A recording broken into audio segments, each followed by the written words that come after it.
Stress hijacks your brain before you even realize it, shutting down focus, fueling anxiety, and flooding your body with tension.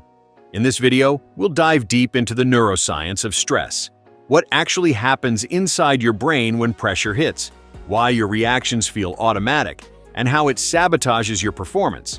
But more importantly, you'll discover science-backed techniques to switch off stress quickly, reboot your mind, and regain control in minutes.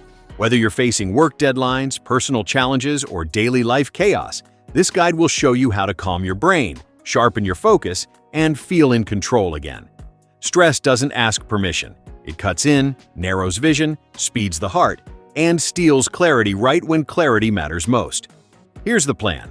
Watch a real, measurable off switch in action and learn to trigger it on command.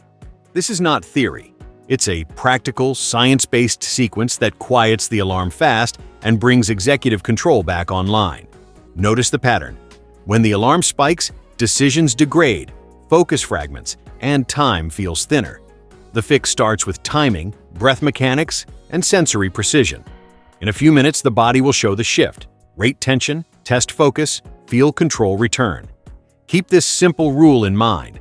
The brain believes data more than reassurance. So we'll feed it the right signals and make calm feel obvious. The goal here is not zero stress. The goal is a faster off switch, consistent across work, social pressure, and late-night spirals. Stay with this from start to finish and lock in a reset that works in real life, under real pressure, in real time. The panic switch. Exposed picture. The exact moment pressure hits, a notification pings, a calendar shifts, a face tightens the air around the room. In a breath, the field of view narrows and the brain starts sorting the world into threats and escapes. This is the panic switch, and it's faster than thought. It isn't weakness, it's wiring designed to protect, now misfiring in modern contexts where speed and accuracy matter more than running. Here's what changes when the switch flips. Perception favors danger, options feel binary, and the internal narrator gets loud and certain, even when it's wrong. That's why small problems feel absolute, and time feels like it's slipping. The mission here is not to talk the brain out of it. The mission is to feed the system signals that immediately downgrade the alarm and hand control back to the part of the mind that plans, prioritizes, and performs. First, we make a promise the brain can verify. A fast drop in arousal that can be felt and measured in real time. Then we replace imagined threats with hard sensory data that anchor the mind in what's actually present. Finally, we transform emotion from a storm into a label because named signals can be managed.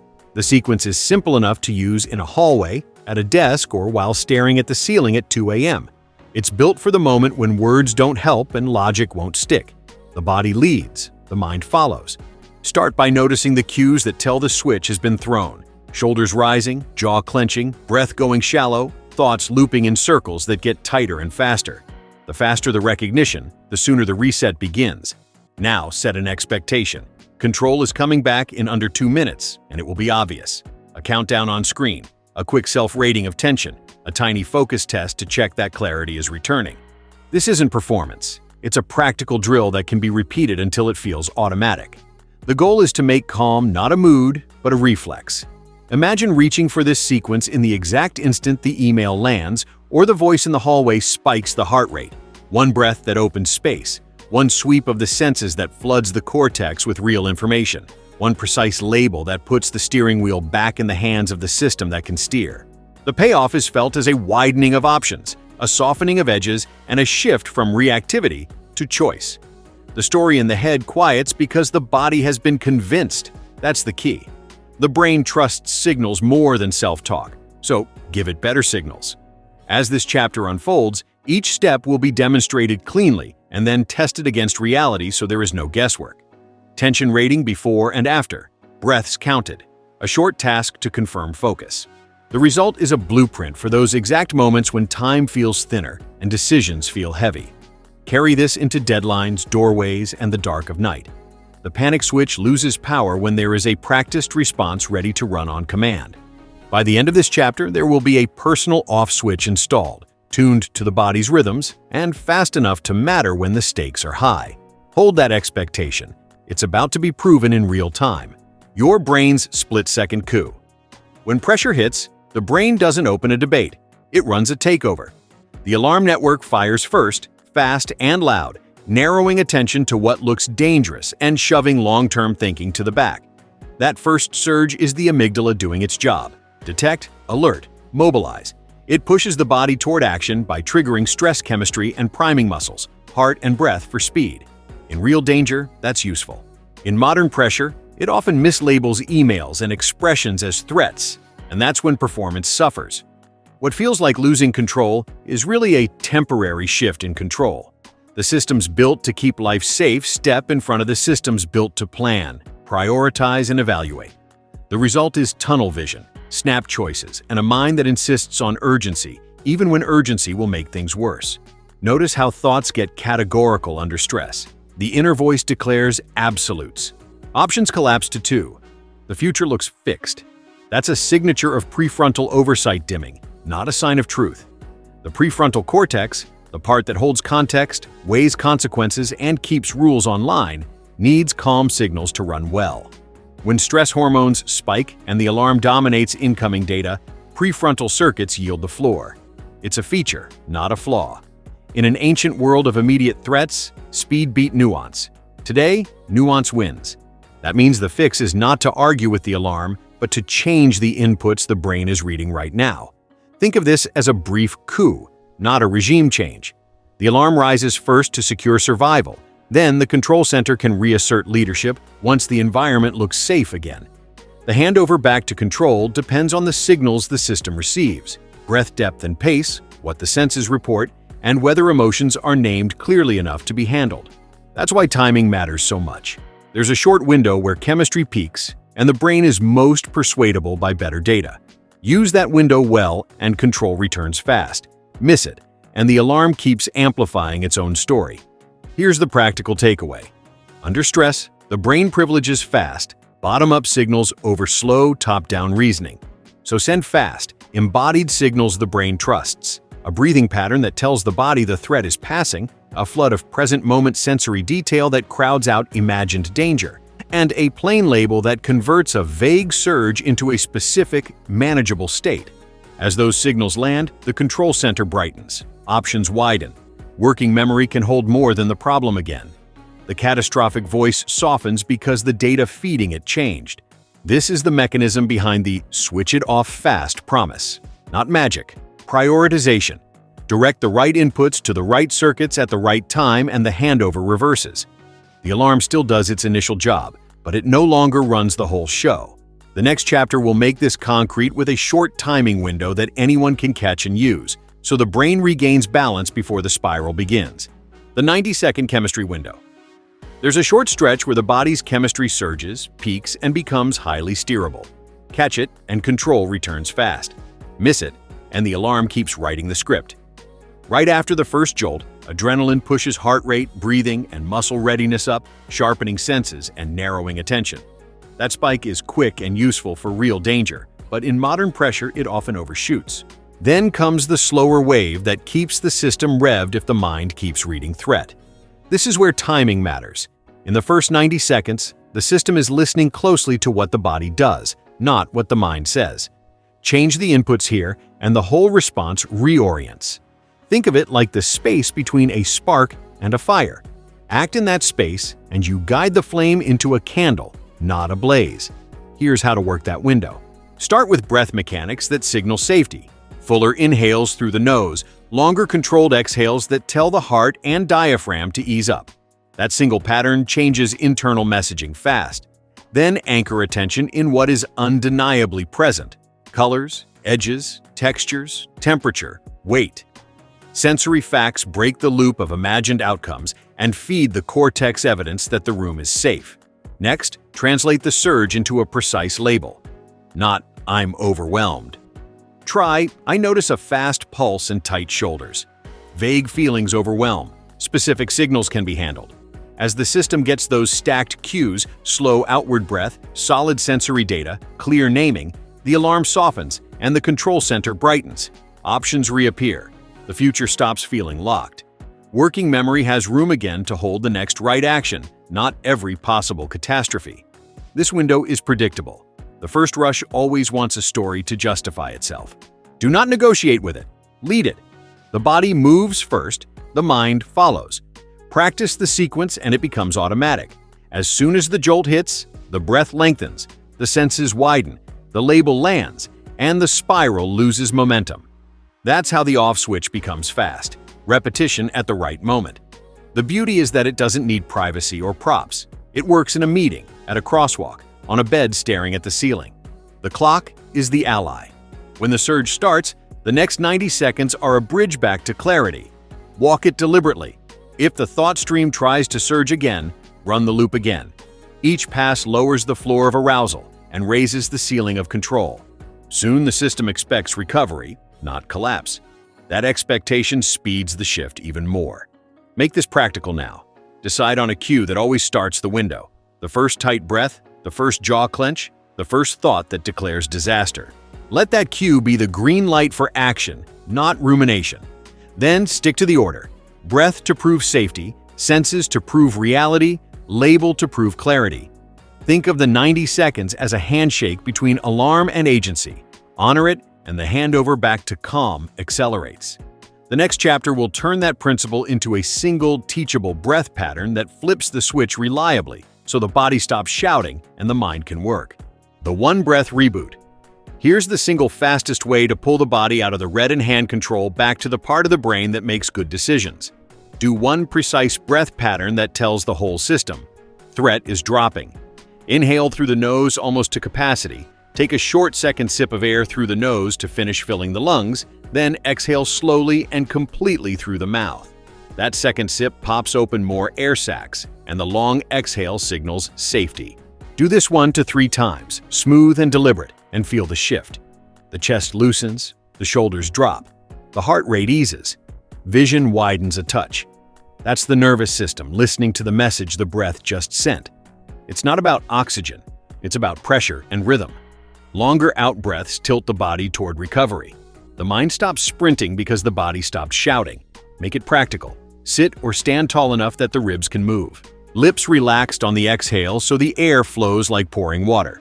Count in a way that keeps the exhale longer than the inhale. If the nose is congested, inhale gently through the mouth, but keep the second mini inhale tiny and finish with that complete, unhurried exhale. The target is a felt drop in arousal, not a number on a clock. If dizziness shows up, slow the pace and soften the effort. The measure that matters is the sense that the next thought is clearer than the last one. To lock the change in, stack 2 cues after the breath. Widen the eyes just enough to take in more of the room and release the jaw. Those simple signals reinforce safety. The brain learns fast from patterns that repeat, so use this breath every time the first spike hits. The moment the jaw tightens or the breath goes shallow, that's the green light to run one cycle. Treat it like a reflex, not a ritual. One cycle is often enough to interrupt the spiral. 2 or 3 build a stronger turn toward calm. Now connect this breath to action. As the exhale finishes, choose a micro step that moves life forward by 1 inch. Open the document, write the subject line, put the glass in the sink. Pairing the breath with tiny momentum tells the brain that control is active, not abstract. If the surge tries to come back, repeat the cycle and pick the next inch. Each pass lowers the volume on the alarm and raises the volume on agency. That's the point. One breath that creates space, then one step that fills it with direction. Use it anywhere. In a meeting chair with eyes soft, at a crosswalk with a hand on the strap of a bag, in bed staring at the ceiling. No equipment, no privacy, no countdown needed beyond the rhythm of the breath itself. Over time, the system anticipates relief at the first inhale and cooperates on the exhale. The brain begins to expect recovery instead of collapse, and that expectation alone shortens the duration of stress spikes. This is the foundation the next techniques will build on. First, we turn the alarm down. Then we flood the cortex with present facts so the mind stops fighting ghosts and starts responding to what's really here. Flood the cortex, mute the alarm. Right after the breath turns the volume down, widen the frame of awareness and feed the brain hard evidence from the present moment. The alarm loves guesses and worst-case images. The cortex calms with facts. Trade imagination for information. Start by letting the eyes collect details at the edges of the room. Name color, shape, texture, distance. Feel the chair under the thighs, the temperature on the skin, the weight of the feet on the floor. Listen for the farthest sound, then the nearest. Notice any scent in the air or the neutral taste in the mouth. This isn't mindfulness theater. It's a deliberate data push that tells the system, here are the specifics, and none of them are an immediate threat. As the senses load in, the body belief shifts. Shoulders unhook another notch. The breath finds a steadier path. The mind stops forecasting and starts registering. That's the point. The brain trusts what it can verify. Keep this pass brisk and concrete. 10 to 20 seconds is enough to change the channel. If the mind tries to drift back into the problem, answer with one more layer of detail. How many vertical lines are in the nearest object? Which surface feels cool versus warm? Which sound fades and which repeats? Precision matters because it recruits the networks that handle maps, language, and working memory. Those networks compete with the alarm for bandwidth. More signal here means less noise there. If the setting is plain, use the body itself as the landscape. The pull of the socks at the ankle, the curve of the spine against the chair, the gentle stretch at the base of the skull, the pulse where the thumb meets the palm. Every verified sensation is a bit of proof that the threat is not in the room. Proof beats pep talks. Now add a subtle posture cue to lock in the shift. Lift the crown a centimeter, soften the jaw, and let the shoulders roll once and settle. Posture is language. A body that looks oriented and balanced tells the nervous system it has time to think. Pair that with a simple visual anchor just above eye level to prevent the head from dropping into a defensive curl. If moving, walk with attention in the soles of the feet for 6 steps, counting each contact. If seated, press the feet into the ground for 3 slow counts, then release. These small acts are decisive because they're controllable under pressure. Control restores agency. Agency restores options. Make this sequence portable. In a meeting, the scan can be as simple as counting 3 blue items without moving the head. On a bus, trace the rectangle of a window with the eyes and feel the seat presses. At night, use sound layering. Far, mid, near, and the tiny sound of the breath. The rule holds across contexts. When the mind claims certainty about disaster, ask it to verify the immediate environment. It won't find the disaster in the light switch, the doorknob, the page margin. That mismatch weakens the alarm's story. Do not argue with the story. Starve it by feeding something better. Close this pass with a quiet internal check. Rate tension from 0 to 10. Notice what number changed. Name one word that describes the body now, not the situation. Steady, cooler, looser. That naming will set up the next move. If the number is still high, repeat the sensory flood once more, faster. It's a skill, not a trick. With practice, the mind starts reaching for facts on its own. The alarm still shows up, but it arrives to a room already full of reality, and reality doesn't leave much space for panic. The next chapter takes that clearer ground and adds a precise label to translate raw feeling into a handle the brain can hold and steer. Name it, tame it, aim it. Now that the body is quieter and the senses have filled the room with facts, translate the storm into a signal the brain can hold. Use a clean, short line that starts with noticing. Say it internally, like a scientist logging data. I notice heat in my face and a tight chest. I notice a punch of urgency in my thoughts. Keep it specific and physical first. The brain handles concrete inputs better than vague moods.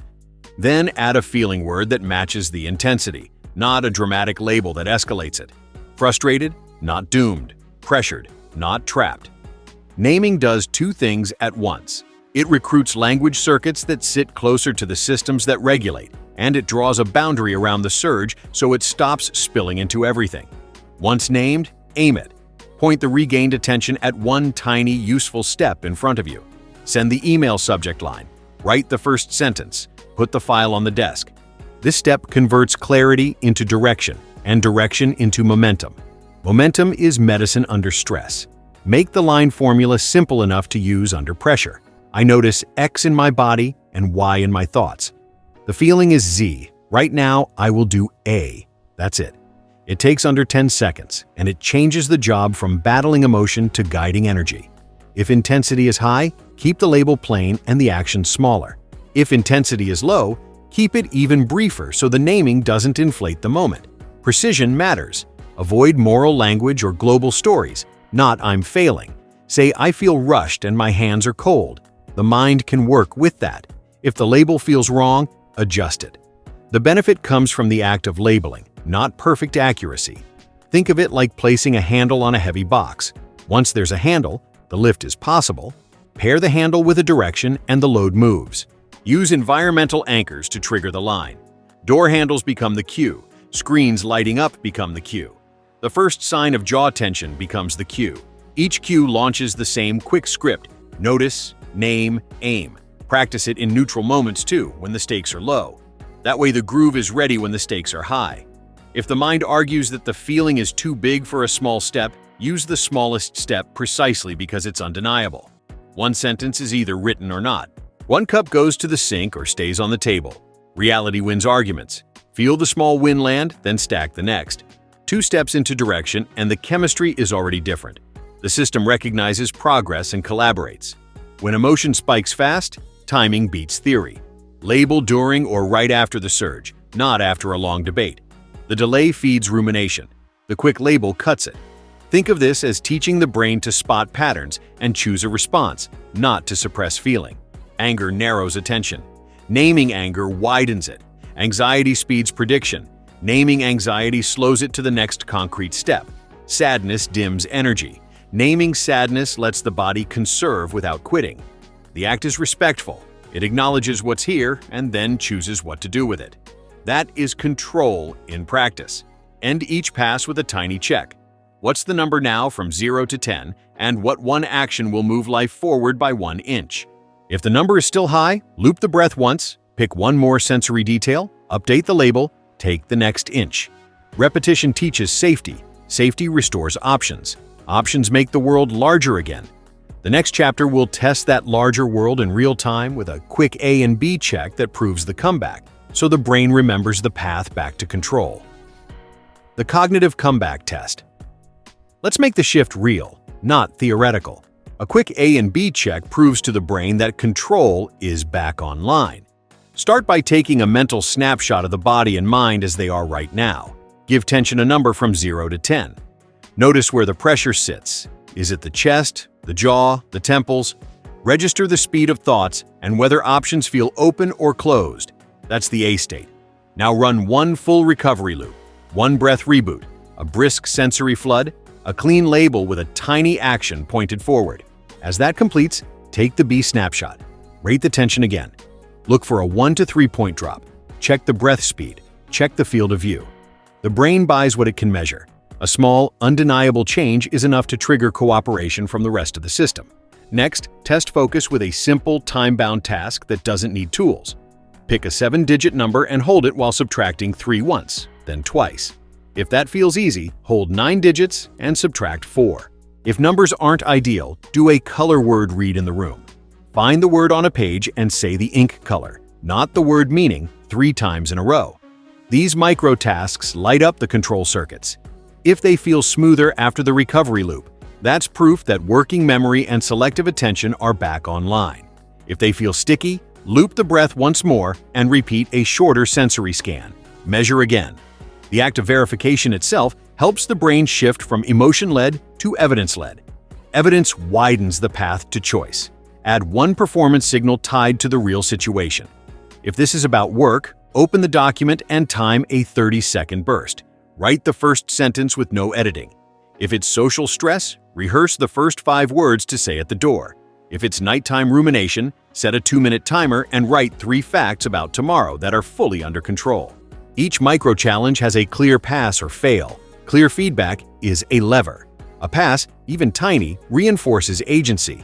A stumble simply signals one more breath, one more sensory fact, one more exact label, then another try. Keep the stakes low and the wins countable. Countable wins rewire expectations fast. Close with a 2-piece check that becomes the anchor for future spikes. First, the number. Second, the sentence. The number is the tension rating. The sentence starts with now. Now I can see the next step.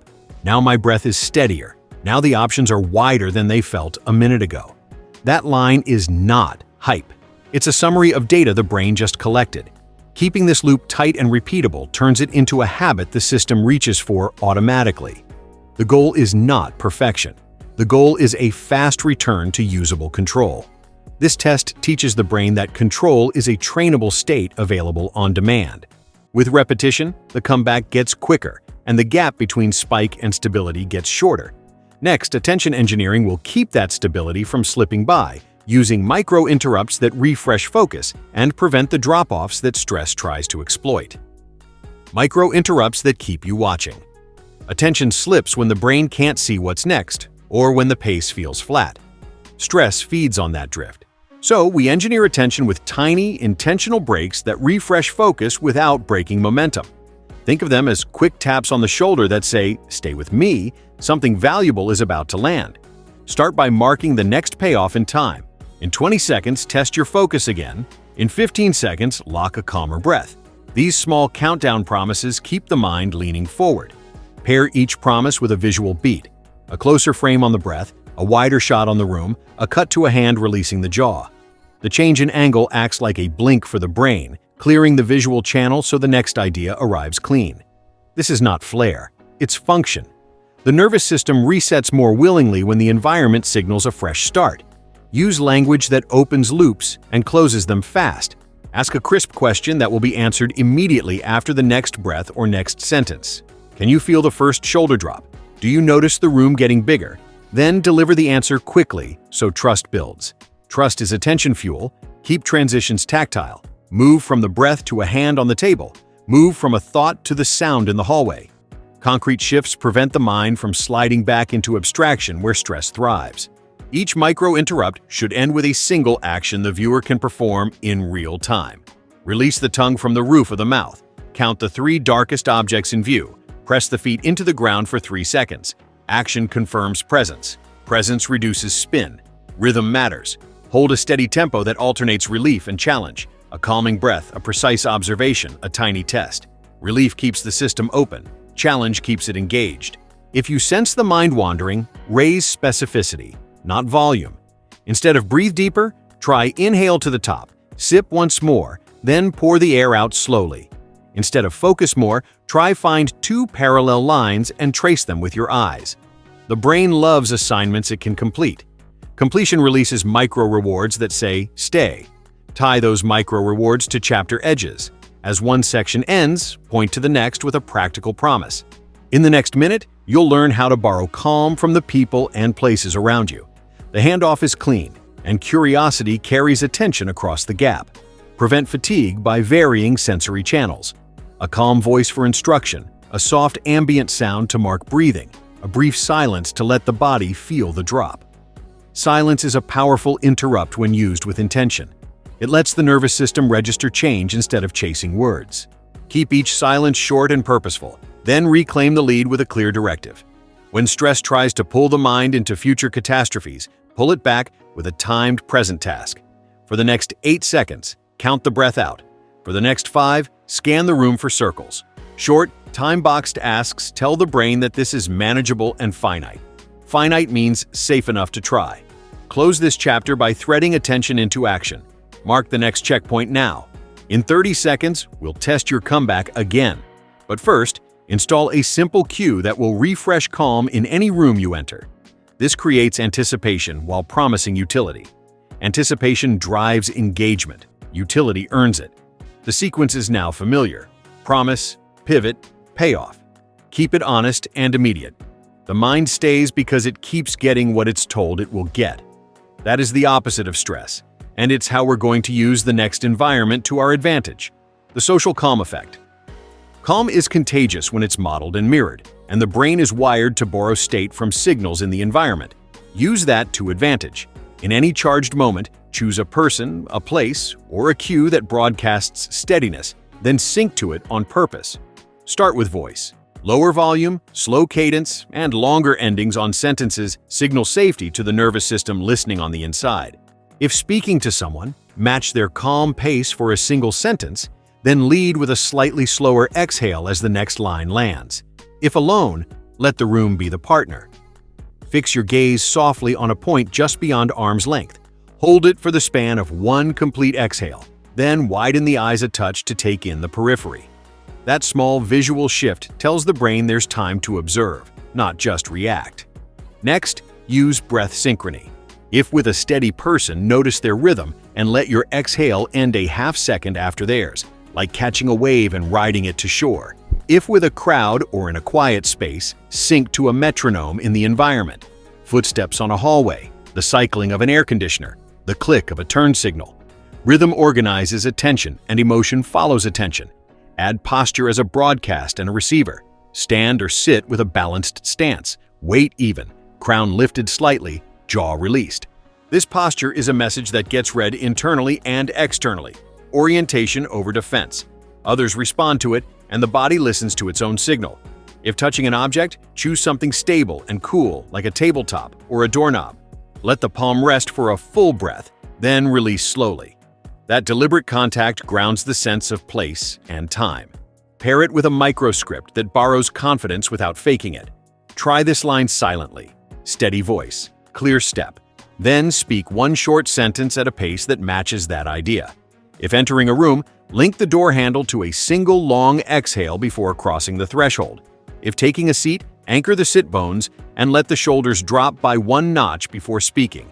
Tiny, repeatable cues signal predictability, and predictability lowers arousal.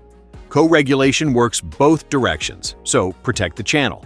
Limit exposure to frantic carriers in the first minute of a spike. Turn the body slightly off-center from chaotic movement, widen the visual field, and claim a stable object in the scene. If engagement is required, set the tempo by asking a short, concrete question that can be answered in a sentence. Short answers shorten spirals. If alone and the mind is loud, bring a remembered calm voice online. Hear a phrase from a trusted guide in the cadence you respect and match your breath to that imagined pace for 2 cycles. The brain treats vivid internal models like real signals. Use that to bridge to the next action. The goal isn't to depend on others for calm, it's to let environment and memory scaffold the return to self-control when the system is stretched. Make this practical with a 10-second routine anytime a threshold is crossed. Touch, look, breathe, speak. Touch a stable surface for 1 breath. Look at a fixed point, then widen the view. Breathe in, sip, then pour the air out fully. Speak one clear, low sentence that advances the moment by 1 step. That's the borrow and lead pattern. Take steadiness from the context, then feed steadiness back into it. Over time, people start mirroring the calm being broadcast. Meetings settle faster. Conversations de-escalate sooner. Rooms feel easier to enter. Most importantly, the body learns that composure can be chosen and shared, not just hoped for. That lesson sticks, and it makes every next reset faster. Now that the environment is working for you, not against you, it's time to wire these cues into daily life so the off switch fires automatically where it's needed most. Reset triggers in real life. Stress doesn't wait for ideal conditions, so the off switch has to fire inside real moments. Start with the desk deadline. The cue is the first micro flinch, the inbox number jumps, or the calendar shifts and the chest tightens. Treat that sensation as the start gun. 1 breath reboot to cut the spike, then flood the cortex with facts on the screen. Subject lines, file names, due time. Name the state in 1 clean line and aim it into a single inch of progress. Open the exact document. Type the title. Write the first sentence ugly and unedited. When the mind tries to skip ahead to the whole mountain, yank it back to the next foothold. Keep a visible timer for 30 seconds and make a tiny pass count as a win. Wins stack chemistry in favor of momentum. Momentum makes time feel wider. When the pressure tries to rise again, repeat the cycle and move the next inch. By the 3rd pass, the body understands the plan. Breath, facts, label, inch. That's how the off switch becomes automatic at the desk. Now doorway anxiety. The cue is the threshold itself. A hand on the handle, a hallway turn, a name on a meeting room.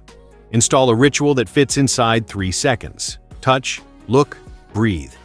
Touch the handle with the full palm for 1 heartbeat to borrow stability from something that isn't moving. Look at a fixed point just beyond the doorway, then widen the view to include the periphery.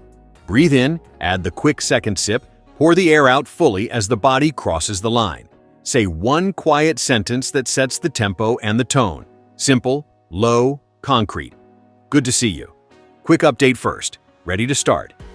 The voice becomes the metronome that the nervous system follows. If the surge pops again, repeat the breath and drop shoulders by 1 notch before the next sentence. The room feels different because the body is broadcasting orientation instead of defense. People mirror that. The moment warms. Pre-sleep rumination is a different battlefield. The cue is the first looped replay or imagined conversation. Keep the lights low and the posture simple. One breath reboot, then sensory facts that belong to this room, not the storyline.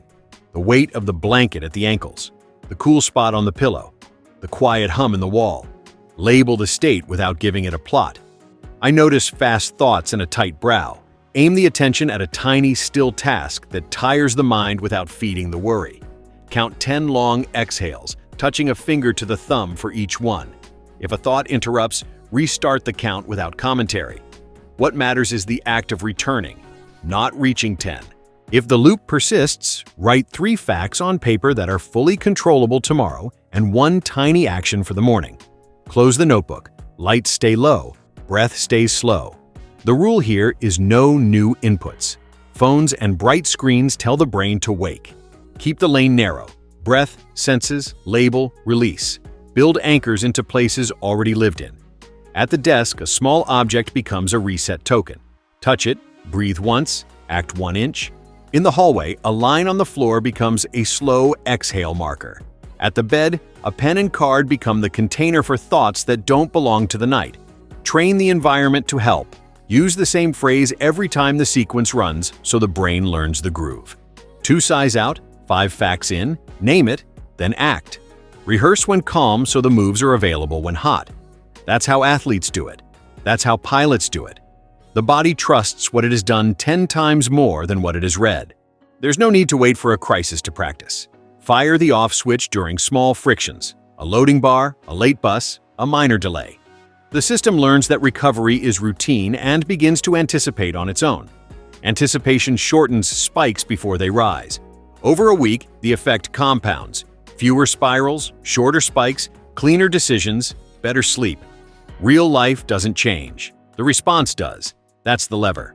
Now that the sequence is mapped to the day, let's hardwire it into the next 48 hours so it stops being a tool and starts being the default. Wire it in, keep it on. A reset is powerful in the moment, but wiring it in over the next 48 hours turns it into a reflex the brain reaches for before the spiral starts. Treat this like installing a simple operating system that runs in the background while life stays busy. Start at wake. Before the phone, before the feed, run 1 cycle the moment the feet hit the floor. 1 breath reboot with the second sip and the long pour out. A 10-second sensory sweep of light, temperature, and contact, a clean label of the morning state, then 1 micro action that moves the day forward an inch. Make it the same tiny action every morning for a week.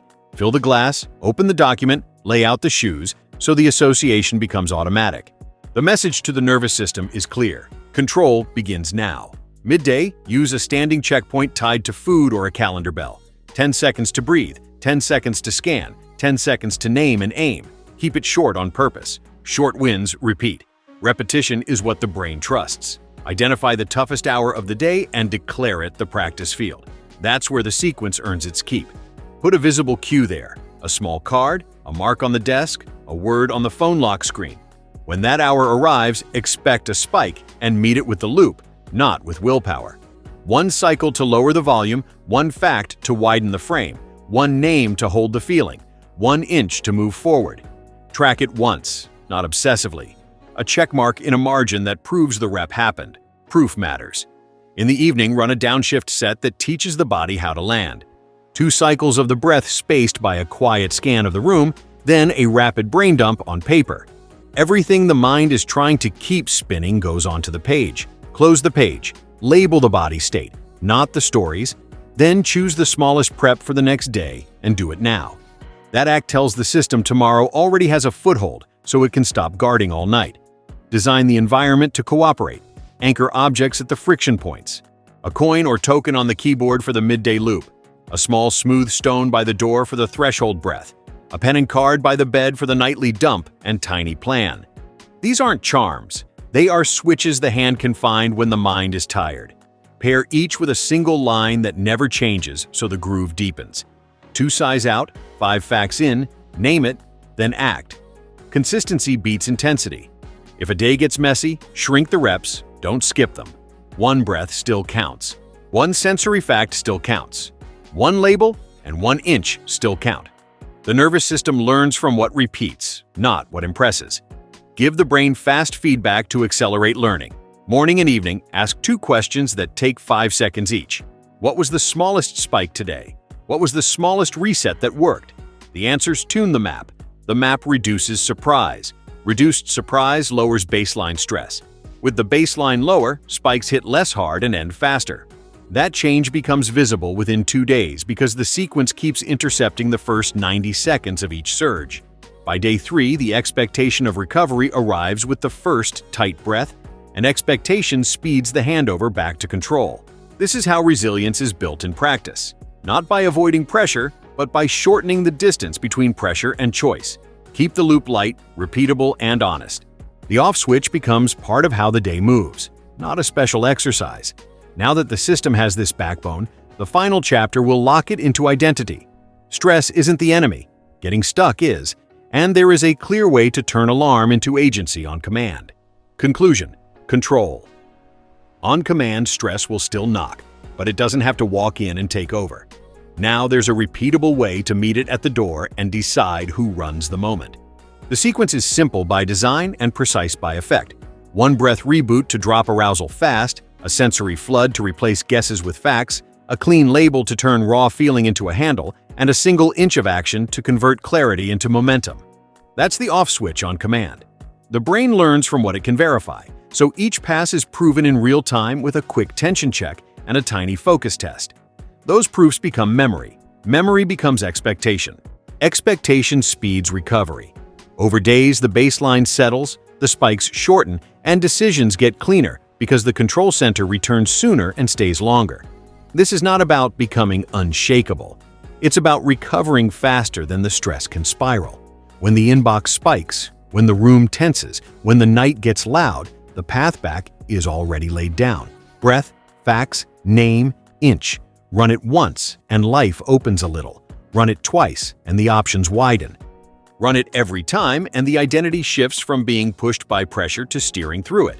The result is practical. Calmer mornings, steadier conversations, clearer work, easier sleep.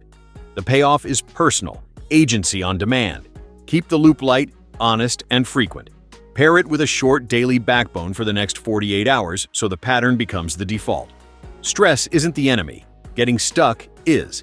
Now, there's a way to turn alarm into agency whenever it matters most.